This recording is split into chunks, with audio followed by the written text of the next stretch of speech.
देखो, हर्षवर्धन की मृत्यु के बाद त्रिपक्षीय संघर्ष हुआ। त्रिपक्षीय संघर्ष हमने जितने भी राजा, जितने भी वंश थे, राष्ट्रकूट वंश, गुर्जर प्रतिहार वंश और पाल वंश, उसको पढ़ा।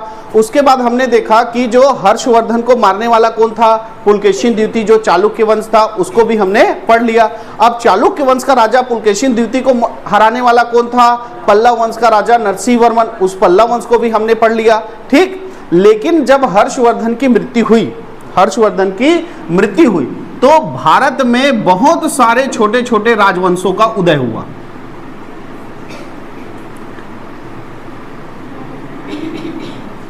देखो, हर्षवर्धन इधर राज्य कर रहा था, है ना, इधर जो है आपका गुर्जर प्रतिहार वंश था, इधर राष्ट्रकूट वंश था, इधर आपका चालुक्य वंश था, पल्लव वंश था, ऐसा सब था।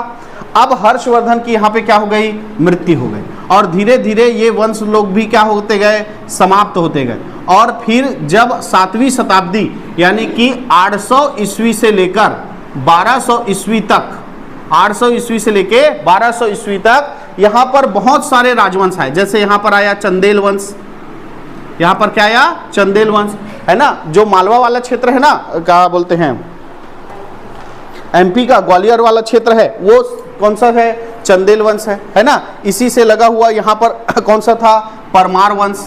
ऐसे यहाँ पर कौन सा था, परमार वंश, ठीक है, यहाँ पर परमार वंश। इधर कौन सा था, चौहान वंश, पृथ्वीराज चौहान वाला रे, चौहान वंश, है ना। ऐसे बहुत सारे क्या हुए, राजवंश हुए। और ये सारे राजवंश जो है किस वर्ग से बिलोंग करते थे, अपने आप को राजपूत कहते थे। क्या कहते थे, राजपूत कहते थे। इसीलिए 800 से 1200 ईस्वी के बीच जिन राजवंशों ने भारत में शासन किया, उस समय को कहा जाता है राजपूत काल। क्या कहा जाता है, राजपूत काल। तो इसी राजपूत काल को आज हम लोग पढ़ेंगे, और इसी राजपूत काल जो 800 से 1200 ईस्वी के बीच को कहा जाता है, ये कहलाता है संक्रमण काल। इसी को ही क्या बोलते हैं, संक्रमण काल। और यही कहलाता है पूर्व मध्यकालीन काल। क्या कहलाता है, पूर्व मध्यकालीन काल।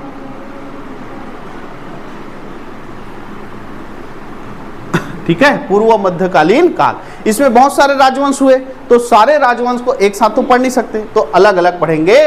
तो शुरुआत करते हैं बीच वाले किससे, चंदेल वंश से। किससे शुरुआत करते हैं, चंदेल वंश से शुरुआत करते हैं। ये जो चंदेल वंश है ना, यहाँ पर एक राजवंश शासन कर रहा था जिसका नाम क्या था, गुर्जर प्रतिहार वंश। गुर्जर प्रतिहार वंश का जो साम्राज्य था वो बहुत बड़ा था, है ना। अब वो कमजोर होते गए तो उन्हीं के जो सामंत लोग थे वो छोटे छोटे राजवंशों के रूप में उदय होने लगे। तो ये जो चंदेल वंश था ये किसके सामंत थे, गुर्जर प्रतिहार वंश के सामंत थे। गुर्जर प्रतिहार वंश के क्या थे, सामंत थे। ठीक है, गुर्जर प्रतिहार वंश के क्या थे, सामंत थे। और सामंती राजा के रूप में पहला जो नाम मिलता है इस चंदेल वंश का, उसका नाम था नन्नुक। पहला जो राजा, सामंती राजा मतलब गुर्जर प्रतिहार वंश के अधीन पहला राजा बना था कौन, नन्नुक। किस वंश का, चंदेल। अब गुर्जर प्रतिहार वंश के एक के बाद एक क्या होते गए, राजा होते गए, लेकिन वो किसके अधीन थे, गुर्जर प्रतिहार। उसके बाद गुर्जर प्रतिहार जब कमजोर हुआ तो इन चंदेल राजवंशों ने अपने आप को सामंत घोषित, जो सामंत थे वो सामंत को खत्म कर दिए और अपने आप को क्या घोषित कर दिए, स्वतंत्र शासक। और स्वतंत्र शासक घोषित करके किस वंश की स्थापना किया, चंदेल वंश की स्थापना किया। और जो पहला स्वतंत्र शासक हुआ उसका नाम था यशोवर्मन।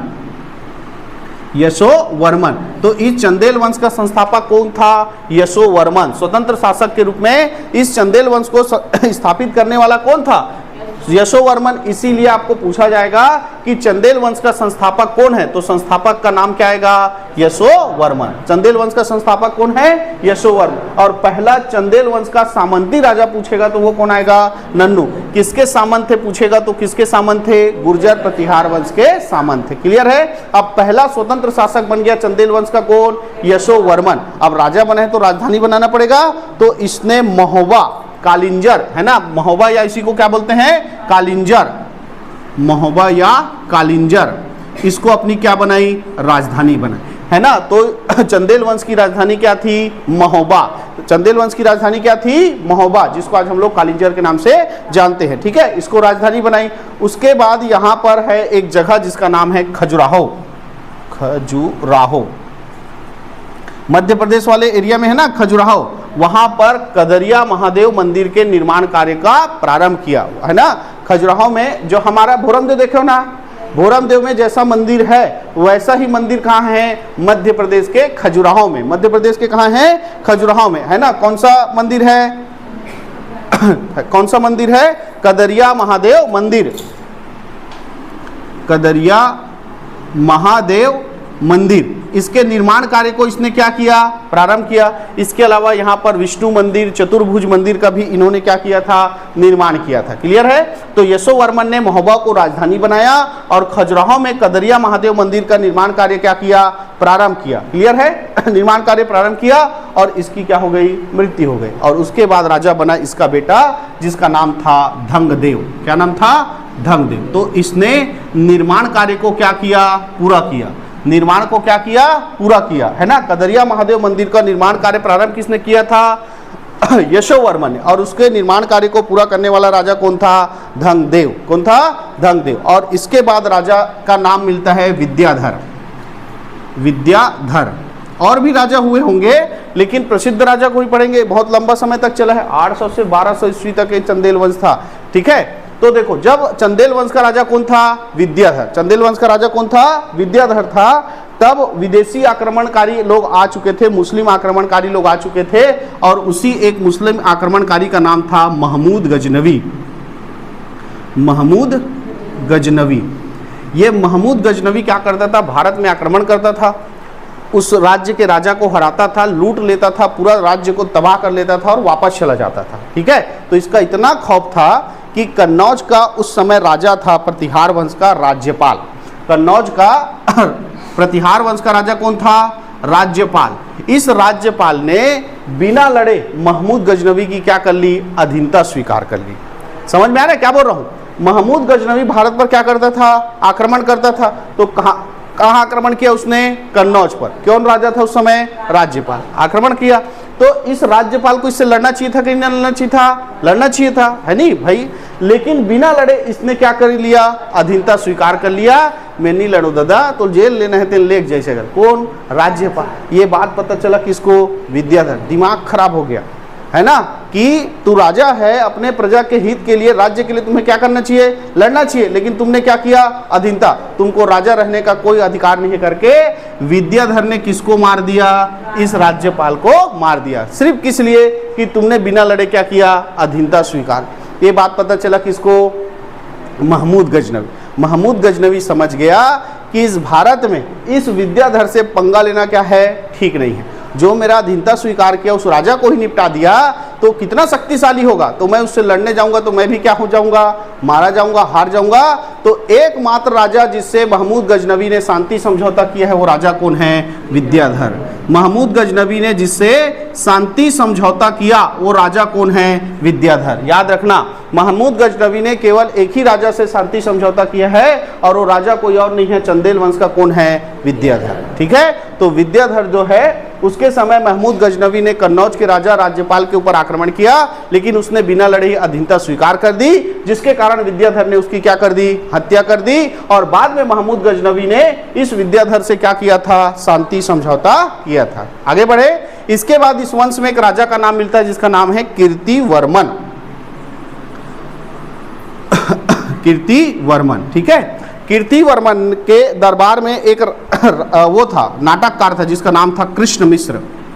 नाटककार कौन था, कृष्ण मिश्र। और इसने एक प्रसिद्ध नाटक लिखा जिसका नाम है प्रबोध चंद्रोदय। क्या नाम है, प्रबोध चंद्रोदय। प्रबोध चंद्रोदय। ठीक है। तो प्रबोध चंद्रोदय के जो नाटक है उसके रचनाकार कौन है बोलेगा, तो उसका कौन है रचनाकार, कृष्ण मिश्र, जो किसके दरबार में थे, कीर्तिवर्मन के दरबार में थे। क्लियर है। इनकी राजधानी क्या थी, महोबा। इनकी राजधानी क्या थी, महोबा। इसी महोबा में कीरत सागर झील का निर्माण कराया किसने, कीर्तिवर्मन ने, है ना। कीरत सागर झील, तो महोबा में कीरत सागर झील का निर्माण करने वाला राजा कौन था, तो वो था राजा कौन, कीर्तिवर्मन। और इस कीर्तिवर्मन के बाद जो प्रसिद्ध शासक चंदेल वंश का मिलता है वो है परमाधरदी देव। क्या नाम था, परमाधरदी देव। ठीक है ये। और इसके दरबार में दो प्रसिद्ध योद्धा थे जिनका नाम था आल्हा और उदल। आल्हा और उदल किसके दरबार में थे? तो इसी परमाधर्दी देव के दरबार में थे, आल्हा और उदल, आल्हा और उदल। क्लियर है? तो आल्हा और उदल जो है इसी परमादेव के दरबार में थे। ये राजपाट अपना चला रहा था। इसी समय इस चौहान वंश का राजा था पृथ्वीराज चौहान। उस पृथ्वीराज चौहान ने इसके ऊपर क्या कर दिया? आक्रमण करके इसको क्या कर दिया? पराजित कर दिया। उसके बाद चौहान वंश का जो राजा था पृथ्वीराज चौहान, वो पराजित हो गया किससे? मोहम्मद गौरी से। और मोहम्मद गौरी का सेनापति था कुतुबुद्दीन ऐबक। देखो अभी हम शुरुआत किए हैं इस गुप्त का राजपूत काल का पहला राजवंश। जब सारे राजवंश को पढ़ लेंगे ना तो सारा कनेक्शन क्या हो जाएगा? समझ में आ जाएगा। देखो जब चंदेल वंश का राजा कौन था? परमाधर्दी देव। तो चौहान वंश का राजा कौन था? पृथ्वीराज चौहान। और उसी समय भारत पर आक्रमण कर रहा था कौन? मोहम्मद गौरी। ये महमूद गजनवी अलग, ये पहले आया। और उसके बाद आएगा कौन? मोहम्मद गौरी। ठीक है, तो मोहम्मद गौरी ने आक्रमण किया था भारत पर, तो उसने किसको हराया था? पृथ्वीराज चौहान को। पृथ्वीराज चौहान को, और पृथ्वीराज चौहान को हराकर पूरे भारत पर क्या किया था? कब्जा कर लिया था। और अपना एक व्यक्ति जो है भारत में छोड़ के गया था जिसका नाम था कुतुबुद्दीन ऐबक। और उस कुतुबुद्दीन ऐबक ने इस चंदेल राज्य के राजाओं को हरा दिया और पूरा चंदेल राज्य को समाप्त करके पूरा क्या कर लिया था? कब्जा कर लिया। क्लियर है? तो इस परमाधर्दी देव को पृथ्वीराज चौहान ने पराजित किया और बाद में इसके जो राजा हुए उसको कुतुबुद्दीन ऐबक ने पराजित कर इस चंदेल वंश को पूरी तरह से क्या कर दिया? समाप्त कर दिया। और मुस्लिम साम्राज्य में पूरा जो है ना, जो वहां पर दिल्ली सल्तनत चलेगा है ना, वहां पर इस चंदेल वंश को क्या कर लिया? शामिल कर लिया। तो इस तरह से जो चंदेल वंश था, जो गुर्जर प्रतिहार वंश के सामंत के रूप में उदय हुए थे, और पहला सामंती राजा कौन था? नन्नुक था। और पहला स्वतंत्र शासक के रूप में यशोवर्मन ने इस वंश की स्थापना की और राजधानी बनाया था किसको? महोबा को, जिसको आज हम लोग कालिंजर के नाम से जानते हैं। और इसी यशोवर्मन ने खजुराहो में कदरिया महादेव मंदिर के निर्माण कार्य की क्या की? शुरुआत की। और इस मंदिर के निर्माण कार्य को पूरा किया अगले राजा किसने? धंगदेव ने। क्लियर है? इसके बाद प्रसिद्ध राजा मिलता है चंदेल वंश का कौन? विद्याधर। इस विद्याधर के समय किसने आक्रमण किया भारत पर? महमूद गजनवी ने। और कन्नौज के परिहार वंश का राजा था राज्यपाल, जिसने बिना लड़े इसकी क्या कर ली? अधीनता स्वीकार कर ली, जिसके कारण विद्याधर ने किसको मार दिया? राज्यपाल को मार दिया। और इस महमूद गजनवी ने विद्याधर से क्या किया? शांति समझौता किया। राजा है कौन? कीर्तिवर्मन, जिसके दरबार में कृष्ण मिश्र जी रहते थे, एक कवि थे, लेखक थे। इन्होंने प्रबोध चंद्रोदय नाम से एक नाटक का क्या किया है? रचना किया है। और इस कीर्तिवर्मन ने महोबा में कीरत सागर झील का क्या किया है? निर्माण किया है। इसके बाद प्रसिद्ध राजा मिलते हैं चंदेल वंश का परमाधर्दी देव, जिसके दरबार में कौन थे? आल्हा और उदल थे। इसको पृथ्वीराज चौहान ने पराजित किया। और बाद में जो है कुतुबुद्दीन ऐबक ने इस वंश के राजाओं को पराजित कर चंदेल वंश को क्या कर दिया? समाप्त कर दिया।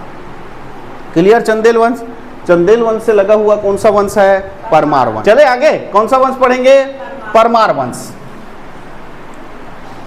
परमार वंश ठीक है। ये जो परमार वंश था ये भी सामंत थे। ये भी क्या थे? सामंत थे। लेकिन किसके सामंत थे? राष्ट्रकूट वंश के सामंत थे या गुर्जर प्रतिहार वंश के सामंत? ये क्लियर नहीं है। गुर्जर प्रतिहार वंश, ये दोनों में से किसी एक के क्या थे? सामंत थे। लेकिन किसके थे ये अभी तक क्लियर नहीं है। जैसे चंदेल वंश का क्लियर है कि चंदेल वंश जो है किसके सामंत थे? गुर्जर प्रतिहार वंश के सामंत थे, है ना। और ये जो थे कौन से? परमार वंश, ये भी सामंत थे। लेकिन या तो राष्ट्रकूट वंश के सामंत रहे होंगे या गुर्जर प्रतिहार वंश के क्या रहे होंगे? सामंत रहे होंगे। और सामंती राजा के रूप में जिन्होंने इस परमार वंश की स्थापना की उसका नाम था उपेंद्र। उसका नाम क्या था? उपेंद्र। ये पहला क्या हुआ? सामंती राजा हुआ। और जिसने अपने आप को स्वतंत्र शासक घोषित किया, मैं किसी के अधीन नहीं हूं, मैं क्या हूं? स्वतंत्र शासक हूं। और अब किसका संचालन करूंगा? परमार वंश का संचालन करूंगा। ऐसा कहकर जो पहला स्वतंत्र शासक हुआ परमार वंश का, उसका नाम था सीसक। उसका नाम क्या था? सीसक। उसका नाम क्या था? सीसक। क्लियर है? और इनकी राजधानी थी उज्जैन या धारा। इनकी राजधानी क्या थी? उज्जैन या धारा। उज्जैन या धारा इनकी क्या थी? राजधानी थी। क्लियर है? इसमें प्रसिद्ध जो राजा था उसका नाम था याक्यपति मुंज, सॉरी वाक्यपति मुंज। वाक्यपति मुंज। वाक्यपति मुंज। ये प्रसिद्ध राजा, प्रसिद्ध इसलिए क्योंकि इसने दो प्रमुख राजवंश के राजाओं को पराजित किया। एक कलचुरी वंश के राजा युवराज द्वितीय को पराजित किया इसने। कलचुरी वंश के राजा, कलचुरी राजा किसको पराजित किया? युवराज द्वितीय को पराजित किया। कलचुरी वंश के राजा युवराज द्वितीय को पराजित करने वाला परमार वंश का राजा कौन था? वाक्पति मुंज था। क्लियर है? इसके अलावा एक वंश था जिसका नाम था चालुक्य वंश, पढ़े थे चालुक्य वंश। और इस चालुक्य वंश में एक राजा था जिसका नाम था तैलप द्वितीय। क्या नाम था? तैलप द्वितीय। तो चालुक्य वंश का राजा तैलप द्वितीय बार बार किसके ऊपर आक्रमण करता था? वाक्पति मुंज पर। 6 बार पराजित किया। किसको? तैलप द्वितीय को इस वाक्पति मुंज ने 6 बार पराजित किया। इसको समझ जाना चाहिए था ना, 6 बार हार गया हूं, नहीं जीत सकता करके, लेकिन ये नहीं माना बेईमान। और फिर वापस 7वीं बार आक्रमण किया किसका? वाक्पति मुंज पर। अब ये वाक्पति मुंज का दिमाग खराब हो गया, ये बार बार आते थे मूल डिस्टर्ब करे बार। तो 7वीं बार जब आक्रमण किया तो इस तैलप द्वितीय को वाक्पति मुंज ने क्या कर दिया? मार दिया। 6 बार हराने के बाद 7वें बार में इसको क्या कर दिया? मार दिया। तो ये प्रसिद्ध राजा है परमार वंश का कौन? वाक्पति मुंज, जिसने कलचुरी वंश के राजा युवराज द्वितीय को और चालुक्य वंश के राजा तैलप द्वितीय को 6 बार पराजित कर 7वें बार में उसकी क्या कर दी? हत्या कर दी। क्लियर है? इस परमार वंश का सबसे प्रसिद्ध राजा है राजा भोज। राजा भोज परमार वंश का सबसे प्रसिद्ध राजा कौन है? राजा भोज। ठीक है? तो इसने भी कई राजाओं को पराजित किया। जैसे इसने चालुक्य नरेश विक्रम चतुर्थ को पराजित किया। चालुक्य राजा किसको पराजित किया? विक्रम चतुर्थ को पराजित किया। कलचुरी राजा और गांगेयदेव को पराजित किया। तो इसने भी कलचुरी राजा को पराजित किया जिसका नाम क्या था? गांगेयदेव। क्या नाम था? गांगेयदेव। और इसने भी किसको पराजित किया? चालुक्य राजा को पराजित किया जिसका नाम क्या था? विक्रमदेव चतुर्थ। विक्रमदेव चतुर्थ, इसको भी इसने क्या किया? पराजित किया। तो देखो विक्रमदेव चतुर्थ है, विक्रमदेव चतुर्थ को इसने क्या किया? पराजित किया। क्लियर है? पहले इनकी राजधानी उज्जैन थी, बाद में इसने धारा नामक नगरी की क्या की? स्थापना किया। और इसी धारा नगरी की स्थापना कर इसको क्या बनाया? राजधानी बनाया। ठीक है? तो धारा की स्थापना कर राजधानी बनाने वाला राजा कौन था? राजा भोज था। ठीक है? धारा नगरी की स्थापना करने वाला राजा कौन था? राजा भोज। और इसी ने ही उसको क्या बनाया? राजधानी बनाया। इस धारा में उन्होंने एक सरस्वती मंदिर का क्या किया? स्थापना किया। सरस्वती मंदिर का क्या किया? स्थापना किया। धारा में सरस्वती मंदिर का क्या किया? स्थापना। बाद में कुतुबुद्दीन ऐबक क्या बनेगा? भारत का राजा बनेगा। मुस्लिम सत्ता आएगी तो जो कुतुबुद्दीन ऐबक के समय धारा के सरस्वती मंदिर को क्या कर दिया जाएगा? तोड़ दिया जाएगा और वहां पर कमाल पासा मस्जिद का क्या किया जाएगा? निर्माण किया जाएगा। क्लियर है?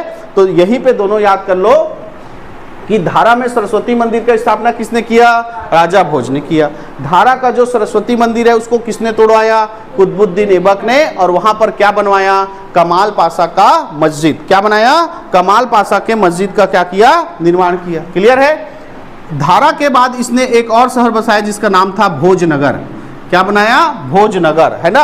भोजनगर नामक शहर की भी स्थापना करने वाला भी कौन था? राजा भोज था, है ना? राजा भोज। ठीक है? और इस राजा भोज ने इस भोजनगर में, जिसको आज हम लोग भोपाल कहते हैं, इसमें भोजताल झील का निर्माण किया। भोजताल झील, भोजताल झील का निर्माण करने वाला राजा भी कौन था? राजा भोज। तो भोपाल का जो सबसे बड़ा झील है भोजताल झील, उसका निर्माण भी करने वाला राजा कौन था? राजा भोज। क्लियर है इतना? तो राजा भोज ने कलचुरी राजा किसको हराया? गंगदेव को। और साथ ही चालुक्य वंश के राजा किसको हराया? विक्रम चतुर्थ को हराया। इसने धारा नगरी की स्थापना की और उसको अपनी क्या बनाई? राजधानी बनाई। वहां पर सरस्वती मंदिर का स्थापना किया जिसको कुतुबुद्दीन ऐबक ने तुड़वाकर कमाल पासा मस्जिद का क्या किया? निर्माण कराया। और इसने भोजनगर बसाया और यहीं पर ही भोजताल झील का क्या किया? निर्माण किया। क्लियर है? अब देखो कलचुरी वंश से इनका पहले से टेंशन चल रहा है, लड़ाई, है ना? इसने भी हराया, वाक्पति मुंज ने भी हराया और इस राजा भोज ने भी कलचुरी राजा को हराया। तो कलचुरी राजा जो है, यहाँ पर एक राजवंश होगा सोलंकी राजवंश। कौन सा वंश आएगा? सोलंकी। तो कलचुरी और सोलंकी मिल गए। कलचुरी और सोलंकी क्या हो गए? मिल गए और दोनों ने मिलकर किसके ऊपर आक्रमण किया? राजा भोज के ऊपर आक्रमण किया। ठीक है, राजा भोज के ऊपर क्या किया? आक्रमण किया और उसकी राजधानी जो धारा थी उसको पूरी तरह से क्या कर दिया? नष्ट कर दिया। पूरी तरह से क्या कर दिया? नष्ट कर दिया। क्लियर है? तो इस तरह से देखो, राजा भोज के बाद अब ये वंश जो है वो क्या हो गया? कमजोर हो गया। और इसके बाद जो है इस वंश का राजा हुआ जयसिंह। इसके बाद इस वंश का राजा कौन हुआ? जयसिंह। और जयसिंह जो है वो शत्रुओं के समक्ष क्या कर देता है? आत्मसमर्पण कर देता है और पूरा जो है इसका क्षेत्र जो है वो शत्रु लोग क्या कर लेते हैं? अधिकार कर लेते हैं। क्लियर है? तो इस तरह से परमार वंश भी क्या हो जाता है? समाप्त हो जाता है। समझ में आया परमार वंश? तो परमार वंश के बारे में स्पष्ट जानकारी नहीं मिलती है कि वो किसके सामंत थे। वो या तो राजपूत के सामंत थे या तो गुर्जर प्रतिहार वंश के सामंत थे। और पहले सामंती राजा के रूप में नाम मिलता है किसका? उपेंद्र का। और इस परमार वंश का जो पहला स्वतंत्र शासक हुआ उसका नाम क्या था? शीशक, है ना। और इनकी राजधानी उज्जैन या क्या थी? धारा थी। इसमें प्रसिद्ध राजा हुआ वाकपति मुन, जिसने कलचुरी राजा युवराज द्वितीय को और चालुक्य वंश के राजा तैलभ द्वितीय को 6 बार हराने के बाद 7वीं बार में उसकी क्या कर दी? हत्या कर दी। और सबसे प्रसिद्ध राजा है कौन? राजा भोज, जिसने कलचुरी राजा गंगेदेव को और चालुक्य वंश के राजा किसको? विक्रम चतुर्थ को क्या किया? पराजित किया। धारा नामक नगरी की स्थापना की और उसको राजधानी बनाया और वहीं पर सरस्वती मंदिर की क्या की? स्थापना की, जिसको बाद में मुस्लिम शासकों ने तोड़कर कमाल पाशा मंदिर का क्या किया? निर्माण कराया था। और इसने भोजनगर बनाया, जिसको आज हम लोग भोपाल के नगर नाम से जानते हैं। और वहीं पर भोजताल झील का क्या किया? निर्माण किया। ठीक। और इसी के समय सोलंकी वंश और कलचुरी वंश ने संघ बनाकर किसके ऊपर आक्रमण कर दिया? राजा भोज के ऊपर आक्रमण कर दिया और उसकी राजधानी धारा को पूरी तरह से क्या कर दिया? नष्ट कर दिया। और राजा भोज के बाद जब राजा बना कौन? जयसिंह, तो इसने शत्रुओं के समक्ष क्या कर दिया? आत्मसमर्पण कर दिया, जिससे परमार वंश खत्म हो गया और सारे साम्राज्य पर शत्रुओं ने क्या कर लिया? अधिकार कर लिया। तो ये कौन सा वंश खत्म? परमार वंश। ठीक है। परमार वंश के बाद जो अगला वंश हम पढ़ सकते हैं वो वंश है कौन सा? सोलंकी वंश। लेकिन आज 2 वंश में इतने राजा हो गए हैं कि इसको याद भी तो करने हैं, है ना। तो ज़्यादा पढ़ लेंगे तो फिर इधर का उधर हो जाएगा, है नहीं। पता चला हम जो है परमार वंश को चंदेल वंश में लिख रहे हैं, चंदेल वंश को परमार। जैसे मेरे से कई बार मिस्टेक हो जाता नहीं, सरनेम लिखते लिखते वर्मा साहू बोल डालता हूँ और साहू को वर्मा, तो वैसे ही हो जाएगा, गड़बड़ हो जाएगा। इसलिए आज 2 ही वंश को रखते हैं। बाकी जो राजपूत काल के बचे हुए वंश हैं उसको पढ़ेंगे कल। आज के लिए इतना ही।